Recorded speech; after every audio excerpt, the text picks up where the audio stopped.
예, 금요일의 분위기가 팍팍 느껴지는 바로 이 음악을 들으시는 순간 여러분들은 이제 금요일 저녁이구나 이런 생각들을 많이 하실 겁니다. 저 역시 마찬가지인데요. 자, YTN 라디오가 보내드리는 신율의 뉴스 정면 승부 3부 이번 주 승부인데요. 오늘도 함께해 주실 두 분 소개해드리겠습니다. 먼저 인사이트 K의 배종찬 연구소장이십니다. 안녕하십니까? 안녕하십니까. 금요일의 남자 배종찬입니다. 예, 그리고 휴먼앤데이터의 이은영 소장이십니다. 어서 오십시오. 네, 안녕하세요. 이은영입니다. 금요일에 여자행을 하려고 그랬어요. 근데 발음이 꼬였어요. 네. 예. 그러니까 금요일의 여자입니다. 예. 네. 제가 우리가 본격적으로 이번 주 승부하기 전에 경찰 측에서 좀 이 얘기를 한 거 제가 잠깐 말씀을 드려야 될 것 같습니다. 분당 오리역, 서현역, 서울 한티역 살인 예고글에 대해서 지금 경찰이 게시자를 추적하고 있는데 국민 여러분들의 적극적인 신고를 당부드린다라는 말씀이 있습니다. 혹시 주위에 아시는 주위에 있는 사람들 중에서 이런 게시글을 했던 사람들은 즉시 좀 신고를 해주셔야 될 것 같아요. 경찰도 끝까지 추적을 한다고 하니까 제가 이 말씀 좀 드리고 이번 주 승부를 시작을 하겠습니다. 자, 네. 우리 배 소장님. 예. 승자. 이번 주 성사인데 진짜 방금 전에 신율 랭크께서 말씀하신 그 부분이 참 중요한 것 같습니다. 지금 어수선합니다. 말 그대로 묵지마 살인이라는 게 있어서는 안 될 일이고요. 더군다나 이런 예고 자체는 그 문자 하나로 두려움에 떨 수밖에 없는 맞아요. 순수한 민간인도 문제지만 그 지역의 상권에도 영향을 심대하게 끼치거든요. 이미 맞아요. 신림역 근처도 지금 아수라장이 됐죠. 지금 서현역 인근도 아수라장인데 여기가 상당히 유동인구가 많은 지역이에요. 그렇죠. 서울의 신림역 또 분당의 서현역. 거기가 큰 기업들도 많은 모양이더라고요. 그럼요. 저 잘 몰랐는데 어제 나오신 최진영 변호사님이 말씀하시는데 그 근처가 네이버도 좀 있고 많은 모양이에요. 큰 회사들이. 그렇죠. 분당에서 상당히 많은 사람들이 또 집중되어 있는 곳이 서현역 인근이고 그 백화점도 상당히 큰 백화점입니다. 그래요? 대기업이 한번 운영하던 가봐가지고. 그렇죠. 이제 기업 백화점이 지금 또 백화점을 좀 전문으로 하는 또 기업의 인수가 돼서 운영이 되고 있고. 예. 그러니까 참 이게 그렇다면 백화점을 들어가거나 역 주변을 갈 때 이게 마음이 놓이겠습니까? 그런 점에서도 이런 예고글을 올리는 사람이 주변에 있다면 바로 누군가는 좀 신고를 해야 됩니다. 맞아요. 잡아야죠. 네. 네. 승자.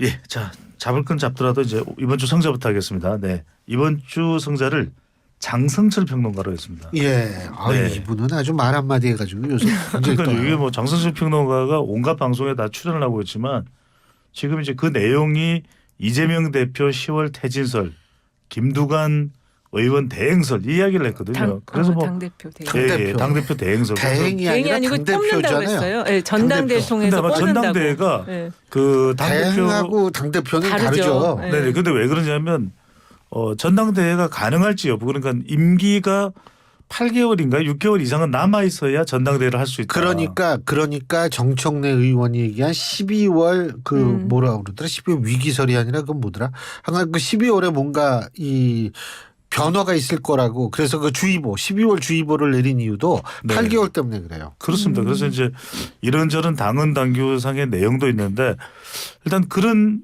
이 내용에 대해서 내용에 대한 부분을 떠나서 이게 장성철 소장이 완전히 부각이 됐어요. 그래서 이렇게 해서 부각이 되는구나 성자가 되는데 잇따라서 또 이른바 장장남매 또 여러 방송에 출연을 하는 장윤선 정치 전문 기자가 있거든요. 이 장윤선 기자는 뭘 들고 나왔냐면 이재명 대표 총선 불출마설. 그래서 이게 장장남매가 설설을 내놔서 설설 지금 요즘 날씨가 끓고 있잖아요. 더 끓어요. 설설 끓어요? 네네. 네. 더 끓어요 지금. 네. 그게 전혀 안 맞아요. 지금 설설 끓는. 그래서 지금 새만금 전라북도 부안입니다. 이거 이제 시군을 좀 잘못 알고 계시는 분 계시는데 전주가 아니라 부안입니다. 전라북도 부안 새만금 지역인데 지금 여기 엄청난 더위가 있잖아요. 그러니까 정치권까지도 더위를 먹었냐. 그게 또 그렇게 연결이 되는구나. 연결 안 될 건 없습니다. 온갖 뭐 2차 전지도 연결될 수가 있고요. 지금 뭐 초전도체까지 다 연결시킬 수가 있는데 제가 자제를 하고 있는 거죠. 그래서 근데 이게 중요한 건 뭐냐면 오늘 갤럽 조사는 이미 지금 우리 팀이요 연결 장인이시죠. 그렇죠. 연결장. 일부에서 다 지금 오늘 우리 김상우 PD가 YTN 간판이에요 또. 예. 그래서 이제 연결 못할 사람이 없다. 아 여기서도 뭐 하나 뚫어보시게? 아니 그게 아니라 그래서 이제 중요한 건 뭐냐면 이게 누군가의 입에서 나온 이야기가 중요한 게 아니라 그렇다면 왜 이재명 대표 10월 퇴진설이 나왔을까? 그 가장 큰 이유는 최근에 민주당의 위기인 겁니다. 그래서 이제 그것이 더 중요한 거죠. 주목을 해야 되는 것이 최근에 뭐 지지율도 자동답 조사와 전화 면접 조사가 다르지만 전화 면접 조사가 지지율이 이 대체로 낮게 나타나고 더불어민주당입니다. 또 자동답이 높게 나타나는 이유는 샤이 진보 영향이거든요. 그러니까 차마 면접원이 물어볼 때는 더불어민주당을 지지한다고 적극적으로 답변하지 못하는 그 샤이 진보 비율이 적어도 한 12에서 많게는 15%포인트가 있다.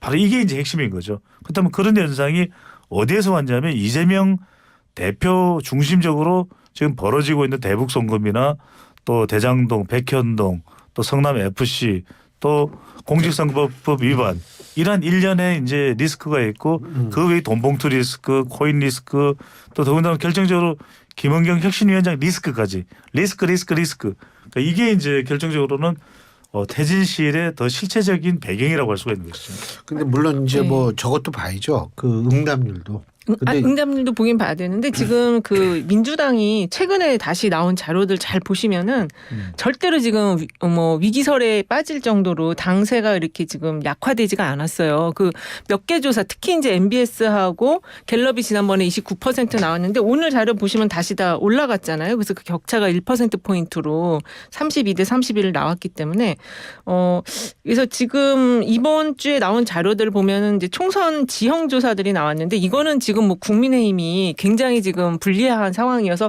그 누구지 그분 그 마지막에 제가 말할 그분이 그랬지 깜짝 놀랐어. 난 무슨 네, 얘기했나? 아니 장성철이요? 신평 변호사가 아. 이거 대통령이 나갈 수밖에 없다 나가서 신당 차릴 수밖에 없다. 예. 예, 수도권 완전 대폭망이다 이렇게 얘기했단 말이에요. 근데 그 대통령실에서는 그걸 강력 부인하지 부인을 않았습니까? 했는데 근데 지금 아마 그 여의도 연구소에서 이제 돌린 거는 맞는 것 같고요. 여의도 연구원. 네, 바뀌었죠 이름이. 돌린 거는 맞는 것 같고 그 총선 지형 조사에서 한 번도 여당을 찍겠다라는 것보다는 야당을 찍겠다라는 게 훨씬 더 높아요. 견제론도 훨씬 더 높고 그래서 이거는 지금 내년 선거가 그렇지 않아도 지금 여당에게 굉장히 불리한 판세로 가고 있는데 최근에 여러 가지 사안들 잼보리까지 해서 지금 굉장히 좀 더 악화 일로로 가는 것 같아요. 근데 이 부분은 제가 추가적으로 설명을 드리면 오히려 더 민주당에도 부담이 되는 것이 총선 구도만 놓고 보면 선거는 구도다라는 이야기를 하거든요. 그렇죠.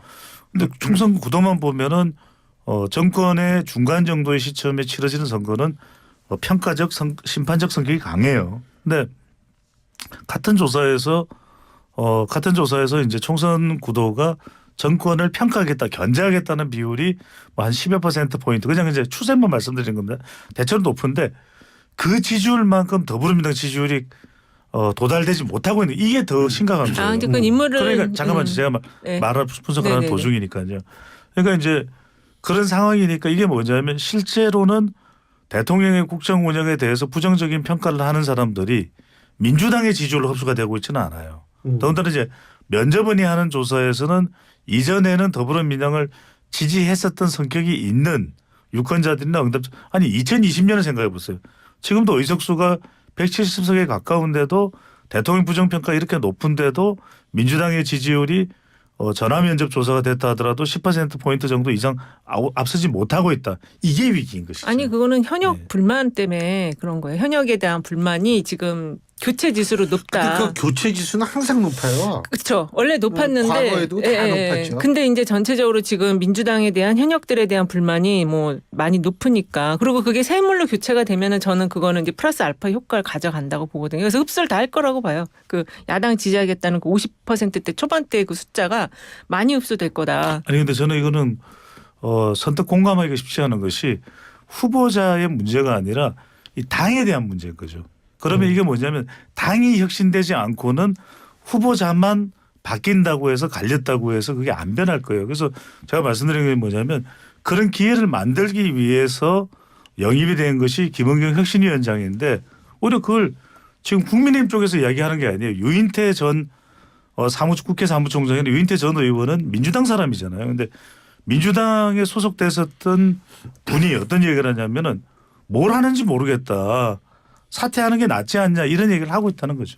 제가 오늘 오기 전에 국민의힘 앞에서 국민의힘 분들인 것 같아요. 시위하는 걸 봤는데 거기 앞에 현수막을 걸어놓고 하는데 현수막에 쓰인 그림 뭐냐면 아니 국민의힘 사람들이 왜 국민의힘 앞에서 그러니까 그 시위해? 국민의힘도 그 내부에 이제 주류와 비주류 세력의 갈등이 심하거든요. 이분들은 약간 이준석 계열 사람들인 것 같아요. 근데 거기서 한 얘기가 그렇게 상태의 이재명 대표보다 더 지지율이 안 나오는 김기현 대표를 끌어내려야 된다고 그렇게 이제 당내 사람들이 불만을 보이는 모습을 근데 봤을 이제 때 퍼센테이지가 어느 정도 되느냐 하는 게 중요하겠죠. 그렇죠. 근데 어쨌든 그 양당이 다 내부의 사정을 보면은 현재 그 세력에 대한 불만도가 다 높다. 자, 이 소장님 승자.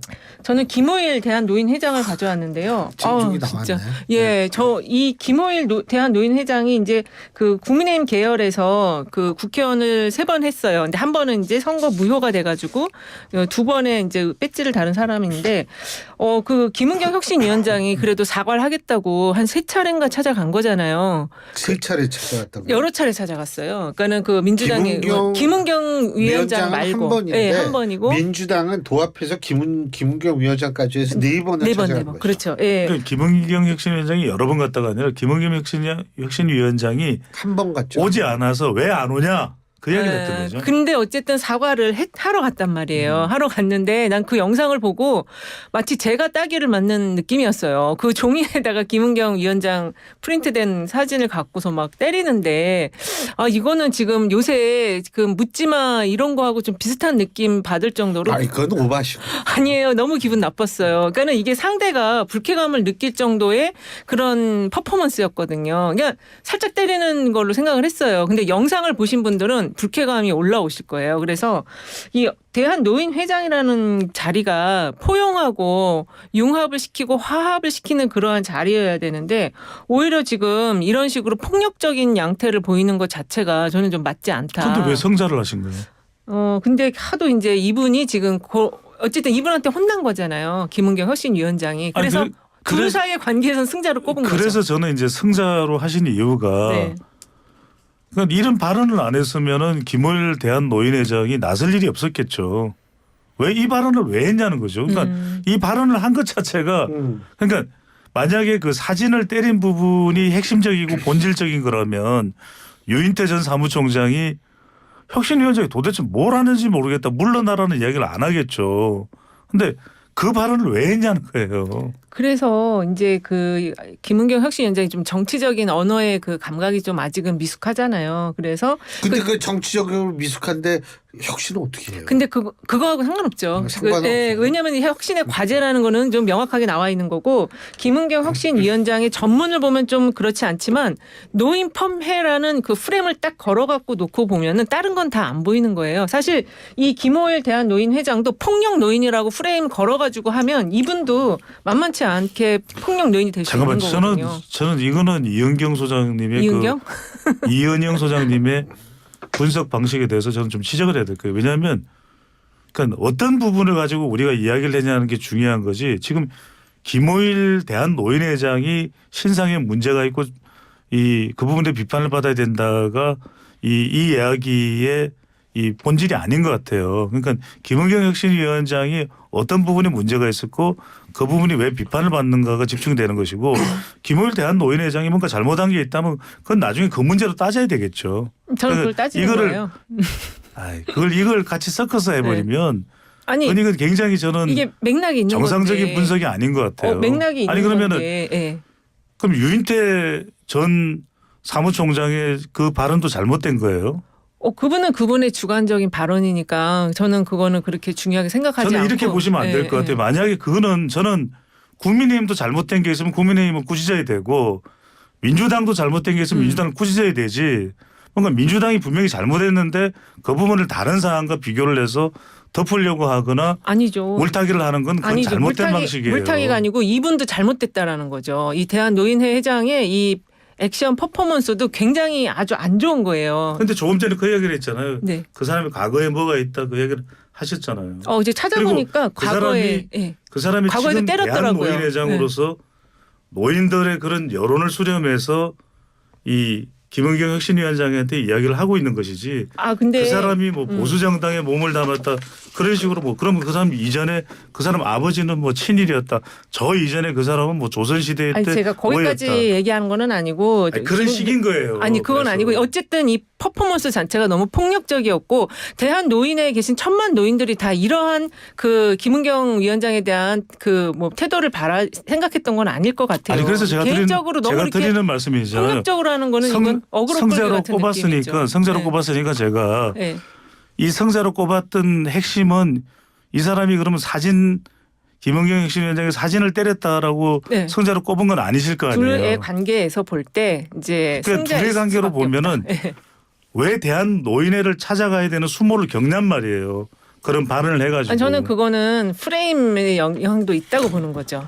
노인 폄하가 노인 아니다. 폄훼라는 프레임도 있다라는 거죠. 물론 그것 때문에 사과를 하러 갔는데 그거에 대해서 뭐 실제 이제 뭐 폄훼성의 느낌이 있었다라고 하더라도 그거를 안아주면 되는 거잖아요. 사과를 하러 갔으니까. 근데 그리고 그 전에 왜 안 오냐고 지적했다라는 거는 제가 요건 좀 네. 여쭤보고 싶어요. 노인 폄훼 발언 그 소위 말해서 뭐 그 발언이 농담이었다라고 오늘 또 얘기가 나왔던 모양이에요. 그 김은경 혁신위원장 입에서는 아니에요. 네. 그 제가 정확하게 한 워딩은 제가 좀 찾아봐야 되는데 네. 그 혁신위 쪽의 인물이 그런 얘기를 한 것 같아요. 그러니까 이제 그거는 이제 계속 이제 말이 더해지는 상황이니까 그렇게 볼 필요는 없고 어쨌든 김은경 혁신위원장이 처음에는 사과를 안 하려고 했지만 이제 폄훼라는 노인 폄훼라는 프레임을 쓰여가니까 이제 사과를 하러 간 거잖아요. 근데 거기서 이렇게 이거는 퍼포먼스가 정말 잘못된 거예요. 김남희 혁신위 대변인은 저희가 어떤 세대를 비하하기 위해서 한 그런 주장이 아니다. 사실은 농담이었다라고 SBS 라디오에서 얘기를 했다는 겁니다 오늘. 그 이게 김남희 그 혁신위원회 발언인 것 같은데. 대변인. 저는 그러면 이게 왜 박항원 원내대표가 사리분별을 못하는 사람입니까? 박항원 원내대표가 그랬잖아요. 그건 해서는 안 되는 발언이고 정말 진심으로 사과드린다라고 이야기를 했는데 지금 와서 그 발언에 대해서 다른 해석을 내놓고 또 김호일 대한노인회장이 그 개인적으로도 굉장히 문제가 있는 사람이다.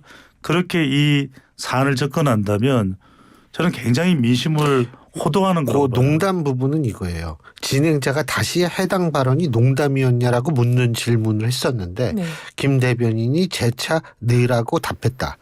이겁니다. 세계일보 보도인데요. 예. 그러니까 지금 이 혁신위원들이 좀 정치 경험이 다 좀 전체적으로 좀 약하거든요. 그러니까 이 언론에 나왔을 때에 이제 이 메시지 자체 조금 관리가 안 되는 면은 있어요. 근데 그래서 좀 그 느낌이 좀 노인을 폄훼하는 것과 같이 흘러갔다고 하더라도 그 사과를 하러 간 자리에서 그 종이를 프린트해서 따기를 때리는데 그 때리는 모습이요. 정말 종이 이렇게 날아갈 정도로 때렸단 말이에요. 그 영상을 보면은 이거는 본질이 희석이 돼요. 진짜로. 사과를 하러 간 거 자체가. 이제 저는 이은영 소장이 그 이야기를 할 수도 있다고 봐요. 하는데 제가 거듭 강조해서 드리는 말씀은 이거예요. 그 사안을 만들지 않았으면 되는 거잖아요. 그 발언을 왜 한 거예요? 원인 제공을 그 발언을 왜 한 거예요? 수습하는 과정의 그 발언에 대해서 얘기를 그 발언에 대해서 제가 딱 한마디만 할게요. 그러니까 제가 말씀드린 것처럼 국민의힘도 잘못할 수 있고 더불어민주당도 잘못할 수 있는데 잘못했을 때는 사과하면 되잖아요. 그리고 또 반성하면 되잖아요. 네. 그런데 그건 아니다. 그건 내가 그 의미가 아니었다. 그런데 정작 더불어민주당의 민주당 소속이었었던 지금 일종의 당의 원로일 거예요. 선소리도 많이 하고 있지만 뭐 하냐 당신 물러나라. 라는 이야기가 나올 정도인데도 아직 제대로 대응을 못하고 있다면 그건 정말 저는 심각한 거예요. 물러나지는 않을 것 같고요. 예. 그 왜 물러나지는 않을 것 같아요. 임기가 있으니까 그 임기가 안에 그 안에 과제를 또 해결. 당원 당규상에 임기가 있나요? 임기가 아마 있을 거예요. 원래 국정조사 전에 마무리가 되는 거라서 사실 거의 마무리가 되는 그리고 단계예요. 과제 발표를 해야 돼요. 혁신 과제가 뭔지를. 그걸 아직 안 했기 때문에. 네, 예. 알겠습니다. 자, 그러면 우리가 또 4부에서 계속 얘기를 네. 하고 3부 여기에선 여기까지만 얘기를 하죠. 예. 신윤의 뉴스 정면 승부 4부 순서 시작합니다. 자, 3부에 이어서 저희가 이은영, 배종찬 두 분 소장님하고 같이 얘기를 하고 있는데요. 자, 이제 패자 배소영님. 네, 저는 김은경 혁신위원장으로 했습니다. 그러니까 계속 네. 얘기를 하면 되는데 뭐. 근데 예, 저는 예. 이제 뭐 단순히 노인 폄하성 또 편애성 발언에만 그치는 것이 아니라 그러니까 더불어민주당 혁신위원회가 왜 필요했을까? 그 전에 9시간 만에 임명되고 물러났던 이래기영 혁신위원장의 엄청난 파장을 겪었었잖아요. 그러니까 이거는 정치 성향을 떠나서 혁신위원장의 이 가장 중요한 역할은 절체절명의 위기 상황에 있는 지금 또 야당이고 당의 이 외연을 확대할 수 있는 그런 혁신의 바람을 불러일으켜야 되는 것이거든요. 그래서 지지율 경쟁력을 중도층이나 지지할 정당이 없다는 무당층 그리고 MZ세대에 또 부각을 시키는 이게 사실은 혁신위원장의 임무입니다. 이 이야기를 제가 오늘 여러 번 건명을 하고 있는 인물이지만 유인태 전 사무총장이 그 이야기를 해요. 그러니까 그 쓴소리 속에는 분명히 받아들여야 될 만한 반면교사가 교훈이 있습니다. 그런데 지금 이 노인 폄하성 편애성 발언 외에도 그 이전에도 계속 논란이 됐잖아요. 그러니까 정치적 발언이 이어져 왔단 말이에요. 그 가령 혁신위원장을 맡고 난 직후에 이 돈봉투 사건은 검찰의 조작인 듯하다라는 취지의 발언. 그 외에도 더불어민주당의 초선 의원을 겨냥해서 코로나 국면에 마치 초딩 같다 그랬나요? 그런 비하성 발언도 있죠. 그런 발언을 학력저 학생이. 그렇죠. 그런 발언을 왜 할까? 아니 이게 잠깐만요. 제가 그, 이야기하고 있습니다. 좀 줄여서 해주세요. 그다음에 또 하나는 뭐냐면 예, 시간이 예. 많이 있어요. 지금 제가 이제 요 이야기는 네네. 하고 더 이상 이야기를 안 예, 할게요. 예. 그러니까 진행자가 있으니까요. 그건 진행자께 맡기면 되죠. 그다음에 왜 또 자꾸 나한테 부담을 또 이제 줘요? 중요한 것은 뭐냐면은 교수라서 철이 없어서 그는 교수 사회 전체를 신율 진행자께서도 교수 지금 현직에 있잖아요. 네. 그러니까 뭔가 이렇게 좀 정제되지 않은 그런 발언을 통해서 그냥 사설 개인이 하는 말이면 이해가 돼요. 그런데 당을 대표해서 이재명 대표도 지금 절체절명의 위기잖아요. 언제 체포 동의안이 국회로 제출될 수 있을지도 모르는 그런 상황이고 또 검찰 소환도 예고돼 있다는 그런 보도도 나올 정도면 혁신위원장이 그런 저는 정치적인 상황을 잘 판별하는 것도 혁신위원장의 역할이고 예. 임무라고 봅니다. 예. 그러다 보니까 지금 이제 국정감사 전까지 혁신위원회가 마무리돼야 되는데 정당 지지율도 그렇고 정당의 이미지를 개선하는 데 있어서도 예. 별로 도움이 못 됐다는 이야기가 나와요. 예. 저는 그 지금 정치권에서 가장 위기의 인물은 이재명 대표가 아니고 윤석열 대통령이라고 생각을 하고요. 그리고 지금 이 김은경 혁신위원장의 이러한 이 구설이 나오는 거는 이 정치를 잘 모르는 사람들이 혁신이라는 그런 중차대한 역할을 부여받았을 때 그러니까 이 메시지 관리를 정말 당에서 뒷받침을 해줘야 되는데 그게 안 되기 때문에 발언 하나하나에 대해서 이렇게 지금 계속 구설이 나오는 것 같거든요.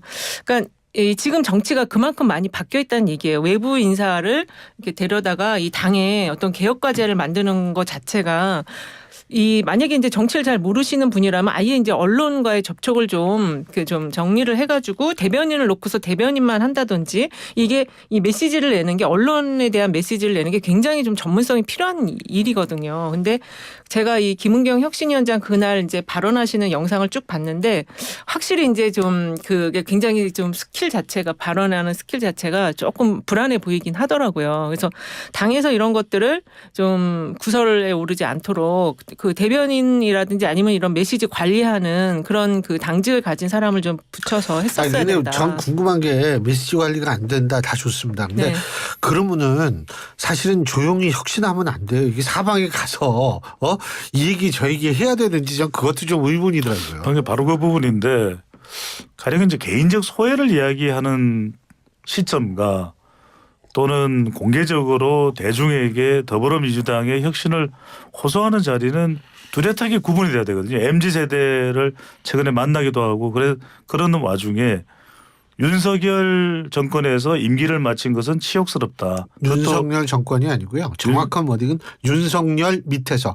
그러니까 윤석열 밑에서 대통령이라는 호칭을 붙이지 않고 문재인 예. 대통령은 대통령이라고 붙이고. 제가 이야기하려는 건 예. 이제 그 부분은 아닌데 그래서 금융 감독원의 부원장을 3년 임기를 다 마쳤잖아요. 예. 그러면 지금 알려진 바로는 연봉이 3억이래요. 지금 MZ세대 중에서 연봉 3천만 원 받는 사람도 없는 사람도 있어요. 연봉 3천을 못 받는 2030 MZ세대도 있어요. 근데 그 많죠. 앞에서 연봉을 따박따박 월급으로 받았겠죠. 3년을 다 받아놓고 치욕스럽다는 이야기를 한다는 것은 어떤 메시지일까요? 아니 그걸 MZ 세대하고 연봉 비교를 하시는 것 자체 지금 굉장히 아니 왜냐하면 맞지 그거는 않고요. MZ세대는 네. 굉장히 상대적 박탈감을 느낄 수밖에 없죠. 왜냐하면은 본인은 누릴 수 있는 금융감독원 부원장으로서 네. 경제적 이익을 다 노려놓고 연봉 다 받고 다 했는데 네. 윤석열 밑이라서 치욕스럽다.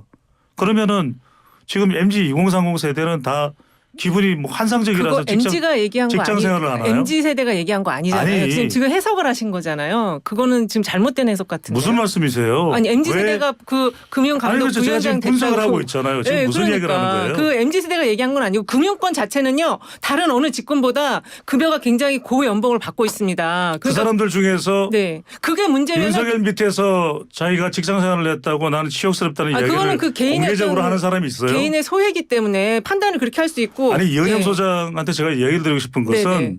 민주당 소속이어서 민주당을 옹호하시는지는 모르겠는데 소속 아닌데요.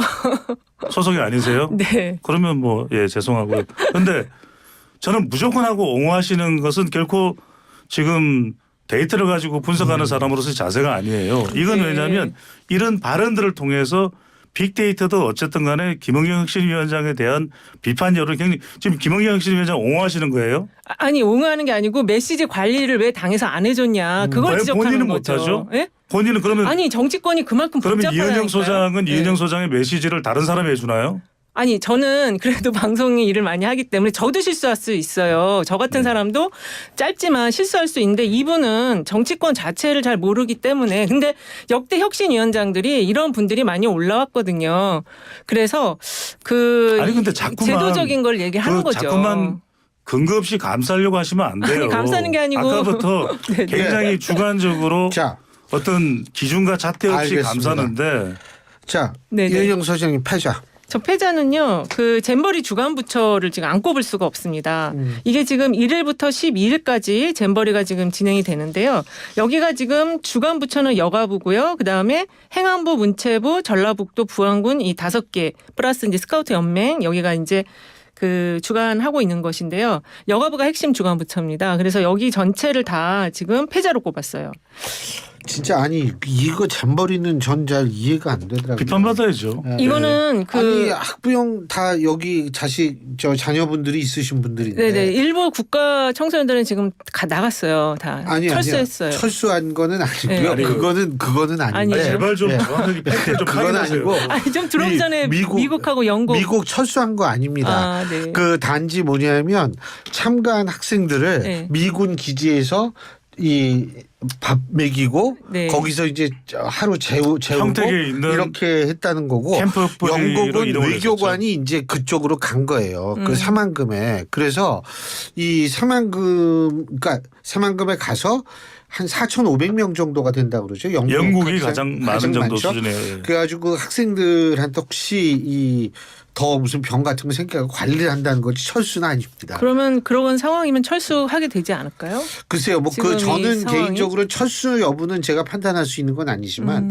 저는 개인적으로 중단해야 되는 것이 옳다라는 생각을 그러니까 갖고 있어요. 저는 비판할 거 비판하지 네. 마요. 그러니까 이 잼버리는 제가 보기에는 상황 판단이 미흡했고 준비도 부족했고 여러 가지의 치명적인 문제점을 많이 드러낸 행사예요. 그러니까 그건 뭐 이미 수도 없이 지금 이야기를 하고 있고 비판을 받고 있고 하지만은 그래도 뭐 이제 어느 정도 행사는 좀 최소화하고 또 축소가 되고 있는 상황인 것 같아요. 그래서 여하튼 이게 또 국가의 이미지 아니겠습니까? 저는 네.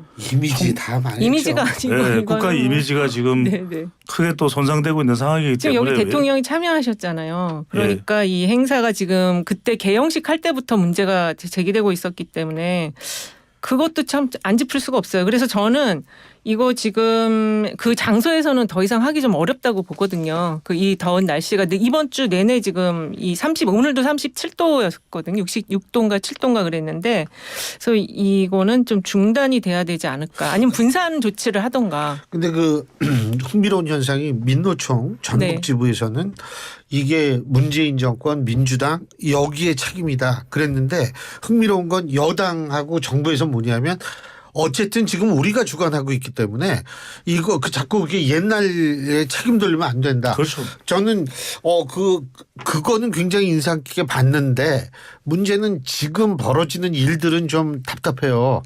저야 뭐 우리 애들은 다 컸으니까 좀 그렇지만 과거에 그만한 애들을 키웠던 부모로서 좀 그렇더라고요. 그리고 이게 좀 기후 변화의 흐름을 예측을 못한 시절에 그 새만금에서 행사를 하는 거를 생각했을 수도 있겠다는 싶었어요. 저희 이게 지금 6년 전부터 준비를 한 거기 때문에. 그런데 6년 네. 전에도 물이 안 빠지는 거는 그대로 알고 했을 거 아니에요. 근데 그러니까 6년 동안 뭐 했어요? 기후가 이 정도인지 몰랐어요. 기후 문제가 아니고 물이 안 빠지는 거는 비가 언제 비 여름에 많이 오는데. 그러니까 이건 변명의 여지가 없어요. 오죽했으면 이제 김관영 지사도 전북지사죠. 네. 이제 이 행사가 열리고 있는 지역의 또 광역단체장이기 때문에 그 장소에서 야영을 했나 봐요. 그래서 이제 야영하고 일어나서 이거 뭐 덥긴 덥다. 그렇지만 아침에는 또 조금 쌀쌀하기도 하다라는 이야기를 했는데 언제요? 이제 그 영상이 제 기억에는 YTN을 통해서 나갔던 것 같아요. 그런데 이제 핵심적인 것은 언제가 중요한 게 아니라 김관영 지사가 무슨 이야기를 하냐면 화장실은 문제다. 자기도 사용을 해보니까 화장실이 문제인 걸 아는 거예요. 왜냐하면 지금 화장실 같은 경우에 남녀가 구분되는 것도 있지만 뭐 샤워실도 있습니다.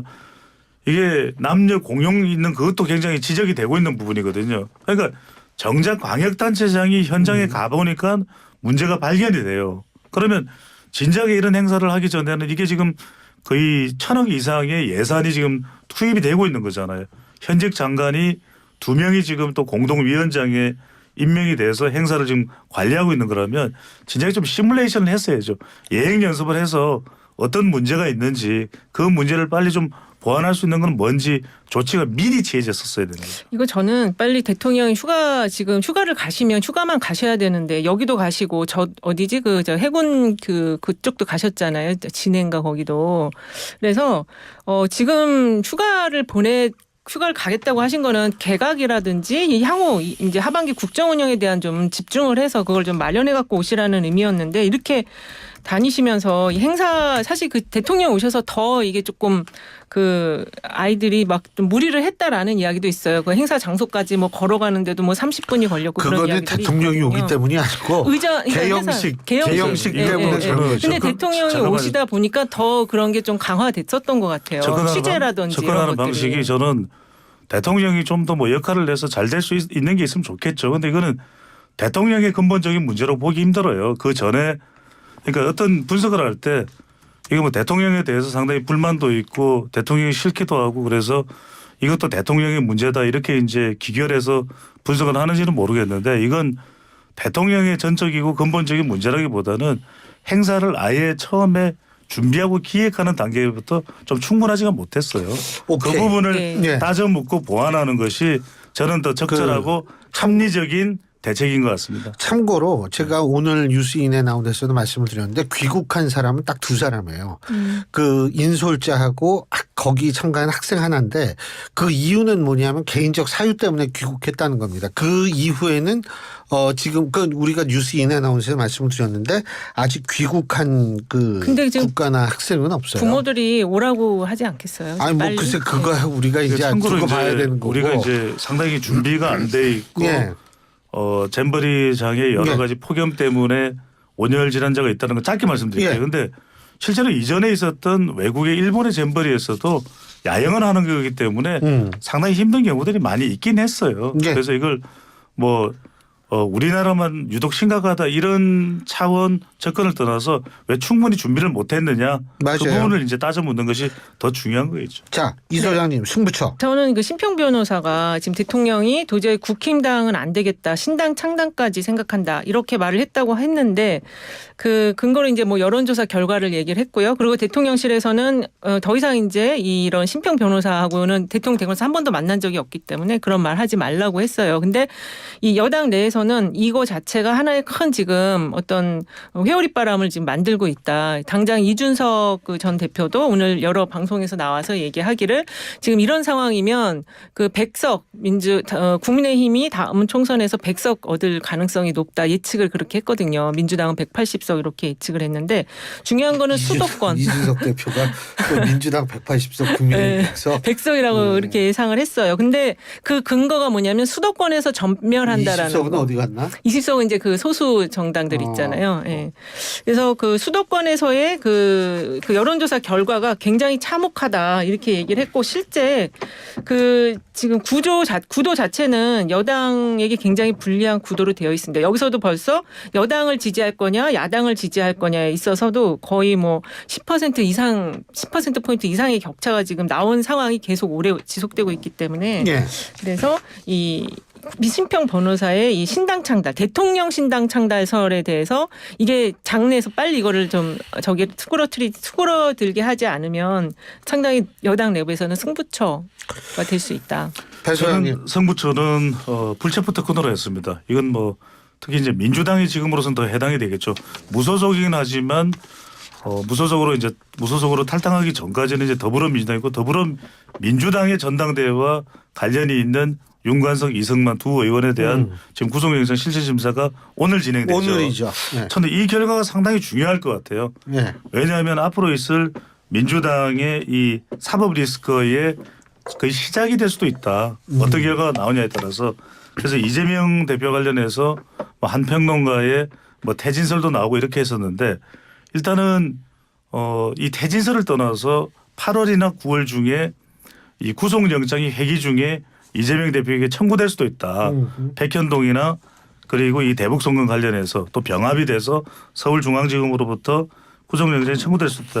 저는 여기에 이재명 대표가 또 더불어민주당이 어떤 태도, 왜 체포동의안이 일단 표결에 붙여질 것이기 때문에 이게 굉장히 중요하고 그 시작점이 예. 오늘 진행되는 이 구속영장 이제 실질 심사기 때문에 알겠습니다. 앞으로 민주당의 운명에 상당히 중요한 승부처가 될 것으로 보입니다. 예, 두 분 말씀 오늘 여기까지 듣겠습니다. 고맙습니다. 네, 감사합니다. 감사합니다. 예, 지금까지 인사이트K의 배종찬 연구소장, 휴먼앤데이터의 이윤영 소장 두 분과 함께했습니다.